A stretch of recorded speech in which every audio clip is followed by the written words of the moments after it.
ඉනගෙනෙන කුමාරියේ කතාවට ආදරය කරන ඔයාලව ගොඩාක් ආදරෙන් පිළිගන්නවා. අදත් මගේ channel එකට මම අද ඔයාලත් එක්ක කතා කරන්න හිතුවේ චාල්ස් මහත්තයාගේ තීරණය ගැන. ඔයා දැනන් හිටියට ජගත්. ඉතින් වීඩියෝ එකට යන්න කලින් මම ඔයාලගෙන් පුංචි ඉල්ලීමක් කරනවා. මගේ channel එක මුලින්ම subscribe කරලා එකතු වෙන්න කියලා. ඒ වගේම like කරන්න, comment කරන්න, තවත් නොදන්න යාළුවෙකුට දැනගන්න share කරන්න කියලා. ඉතින් යාළුවනේ මෙතෙක්කල් සීනගෙනෙන කුමාරියේ කතාවේ මගෙත් එක්ක එකතු වෙලා හිටිය ඕගොල්ලන්ට බොහොම ස්තුතියි. ඉතින් මේ කතාවේ චාල්ස් මහත්තයා අවසානයේට හොඳ තීරණයක් ගන්නවා. මොකද ජගත්ගේ ජීවිතේ තීරණය වෙන්නේ මේ චාල්ස් ගන්න තීරණේ අනුව. ඉතින් ඒ වගේම මේ දරුවන්ගේ අනාගතෙත් වෙනස් වෙන්න පුළුවන් කියලා චාල්ස් හොඳටම විශ්වාස කරා. මොකද ෂෙරින් හැම නිතරම මේ ගැන තේරුම් කරලා දුන්නා චාල්ස්ට. ඉතින් චාල්ස් අවසානයේ මේ හැමදේම තේරුම් අරගත්තා. ඉතින් එයාගේ තීරණය එයා වෙනස් කරා. ඒ කියන්නේ තානියාගේ විවාහය සිද්ධ වෙන්නේ නැහැ. සිද්ධ වෙන්නේ ජගත්ගේ සත්සරණිගේ විවාහය.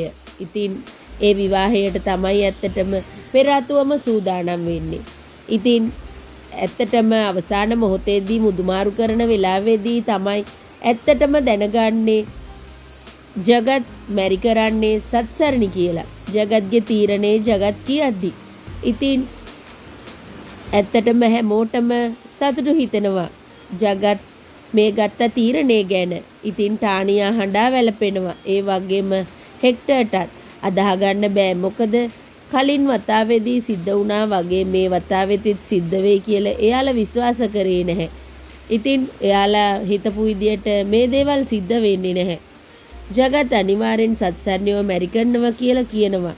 ඒ කියන්නේ ජගත් නැවත වතාවක් ඒක කියනවා මේ තීරණේ ඩැඩීගේ තීරණයක් කියලා. ඒ කියන්නේ ඇත්තටම චාල්ස් අංකල්ගේ තීරණේ තමයි මේ ජගත් හැමෝටම කියන්නේ. ඉතින් ඇත්තටම දරුවෝ බොහොම සතුටු වේවි. මුලින්ම ඒගොල්ලන්ට මේක අදාහ ගන්න බැරි වේවි. මොකද ඒ වගේ තීරණයක් තාත්තා ගත්තයි කිව්වට පස්සේ ඇත්තටම සත්සරණී ජගත් ළඟට ගිහිල්ලා අහනවා චාල්ස් මහත්තයාගේ තීරණය ගැන ඔයා දැනන් හිටියද ජගත් කියලා. ඇත්තටම ජගත්ට බොහොම සතුටු හිතේවි. ඒ වගේම සත්සරණීටත්. ඉතින් මේ දෙන්නගේ විවාහ උත්සවය අපිට දැක ගන්න පුළුවන්. ඒ වගේම අවසාන වෙන්නේ සත්සරණී බොහොම සතුටින් මේ අය එක ඉන්නවා. වගේම හෙක්ටර්ටයි ටානියාටයි යන එනමන් නැති කරලා. ඉතින් දරුවන්ට වගේම සත්සරණීටත් ජගත් එක්ක සතුටින් ඉන්න අපි ප්‍රාර්ථනා කරමු. ඔයාලට සුබ දවසක්. මං ගිහින් එන්නම්.